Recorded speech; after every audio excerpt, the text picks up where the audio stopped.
अल्हम्दुलिल्लाह रब्बिल आलमीन वस्सलातु वस्सलामु अला सय्यिदिल मुरसलीन अम्मा बादु फ़अऊज़ु बिल्लाहि मिनश शैतानिर रजीम बिस्मिल्लाहिर रहमानिर रहीम।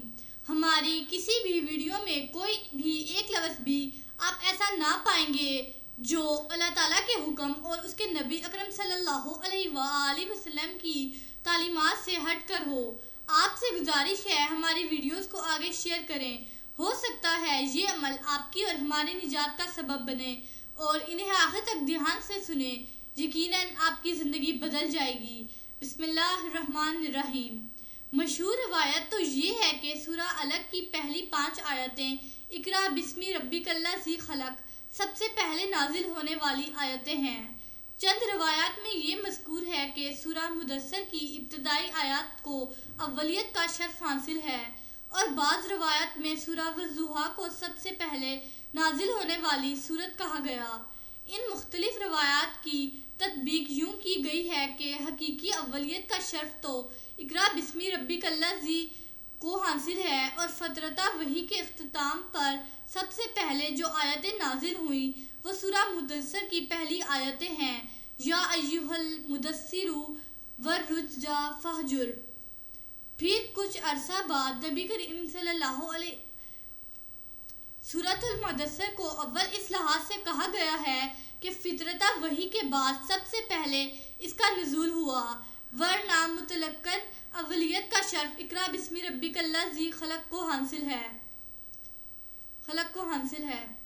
इन तमाम रवायात को सामने रखते हुए बाआसानी ये नतीजा अखज़ किया जा सकता है कि वही का आगाज़ इकरा से हुआ।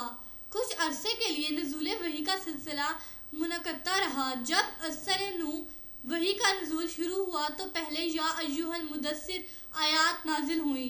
फिर कुछ अरसा बाद हुज़ूर सल्लल्लाहु अलैहि वसल्लम का मजाज हमायो नासाज हो गया, जिसकी वजह से क़ियाम लैल का अमल मौकूफ़ हो गया। इस इसना में कफ़ार ने तानो तशनी के तीर चलाने शुरू कर दिए। इसके बाद सबसे पहले सूरह वज़्ज़ुहा नाजिल हुई, जिसमें बड़े प्यारे अंदाज में रब्बे कायनात ने अपने महबूब को दिलासे दिए और दिलजोइयाँ की। नबूवत का इजहार तो सूरह अलक की इब्तदाई 5 आयत के नुज़ूल से हो गया, लेकिन रिसालत का आगाज़ इस वक्त हुआ जब सूरह मुदस्सर की इब्तदाई आयतें नाजिल हुई। इरशाद फरमाया गया, या अय्युहल मुदस्सिरु कुम फ़अंज़िर, ए चादर लपेटने वाले उठिए और लोगों को डराइए, व रब्बका फ़कब्बिर, और अपने रब की बड़ाई बयान कीजिए, वसियबका फ़तहिर, और अपने लिबास को पाक रखिए, वरुज़्ज़ा फ़हजुर, और बुतों से हस्बे साबिक दूर रहिए, वला तमनुन तस्तक्सिरु, किसी पर एहसान ना कीजिए ज़्यादा लेने के लिए, वली रब्बिका फ़स्बिर, और अपने रब की रज़ा के लिए सब्र कीजिए। ये वो आयात तय्यबात हैं जिनसे रिसालत मुहम्मदी ख़ातमुन नबिय्यीन सल्लल्लाहु अलैहि वसल्लम का आगाज़ हुआ। अपने रब्बे करीम का ये हुक्म मिलते ही सरवरे दो आलम सल्लल्लाहु अलैहि वसल्लम ने कमर हिम्मत बांध ली, हक़ का इल्म बुलंद करने के लिए, ज़ुल्मत क़ज़ा आलम को नूरे तौहीद से मुनव्वर करने के लिए, बातिल को हर मैदान में शिकस्त फाश देने के लिए। यतीम मक्का ने अज़्म मुसम्मम कर लिया। सदियों से भटकने वाले काफ़िला इंसानियत को मंजिल मुराद तक पहुँचाने के लिए जो कदम उठा वो हमेशा आगे ही बढ़ता गया। मुखालफत का कोई तूफ़ान इसकी बर्क रफ्तारी को मुतासिर न कर सका। अदावत व हसद के कितने ही आतिश कदे भड़काए गए, लेकिन इस नज़ीर रसूल सल्लल्लाहु अलैहि वसल्लम के मुबारक कदमों की बरकत से वो गुलिस्तानों में तब्दील होते गए। तुंदो तेज़ आंधियाँ उसके रोशन किए हुए चिरागों को बुझा न सकीं।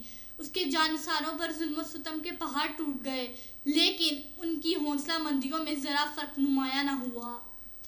जिस अक़दस अतहर हस्ती ने कुरान हकीम जैसा सहीफ़ा हिदायत बनी नोए इंसान को अता फरमाया, उसने रोज़े अव्वल से ही अपने संगदिल बेरहम और अनगिनत नाकदीन और मुनकरीन को चैलेंज किया कि अगर इस किताब के कलाम इलाही होने में तुम्हें शक है तो तुम में से जिसका जी चाहे इस जैसी किताब लिखकर पेश करे। अगर तुम फर्दन ऐसा नहीं कर सकते तो सारे ज़माने के फसा اور بلغا عقل مند سر جوڑ کر بیٹھیں اور اس جیسی کتاب پیش کریں۔ اگر پوری کتاب نہیں پیش کر سکتے تو اس کی ایک چھوٹی سی صورت جیسی کوئی صورت ہی لا کر دکھائیں۔ یہ چیلنج اسلام اور قرآن حکیم کے ہر زمانہ کے ناقدین کے لیے ہے۔ 14 صدیوں کا طویل عرصہ گزر چکا ہے، 15ویں صدی بھی شروع ہو چکی ہے۔ اسلام کو مٹانے کے لیے کون سی کوشش ہے جو دشمنان اسلام نے نہیں کی؟ جنگیں لڑی گئی، ان میں ہزاروں لاکھوں جانیں ضائع ہوئیں۔ خود سوچئے، اگر دشمنان اسلام کے بس میں ہوتا تو کیا وہ یہ آسان کام کرنا گزرتے؟ لیکن منکران شاہن احمدی کان کھول کر سن لیں کہ وہ نہ اب تک ایسا کر سکے ہیں اور نہ تا قیامت ایسا کر سکیں گے، کیونکہ جس خداوند ذوالجلال کا یہ کلام ہے، اس کا یہ فرمان ہے، وَإِن كُنتُمْ فِي رَيْبٍ مِّمَّا نَزَّلْنَا عَلَىٰ عَبْدِنَا فَأْتُوا بِسُورَةٍ مِّن مِّثْلِهِ وَادْعُوا شُهَدَاءَكُم مِّن دُونِ اللَّهِ إِن كُنتُمْ صَادِقِينَ فَإِن لَّمْ تَفْعَلُوا وَلَن تَفْعَلُوا فَاتَّقُوا النَّارَ الَّتِي وَقُودُهَا النَّاسُ وَالْحِجَارَةُ أُعِدَّتْ لِلْكَافِرِينَ۔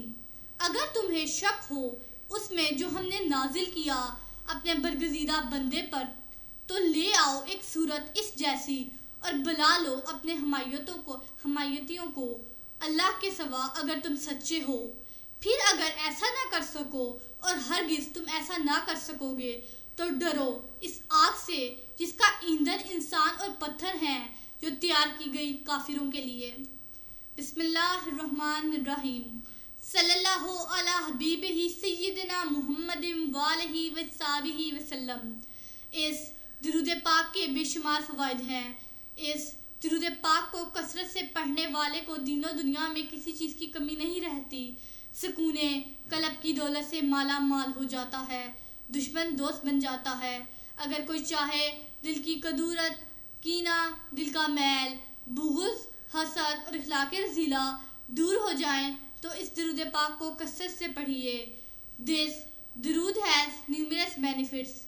There is no lack of anything in the religion and a word for reciters. Peace, become rich with the wealth of the heart, and enemy becomes a friend.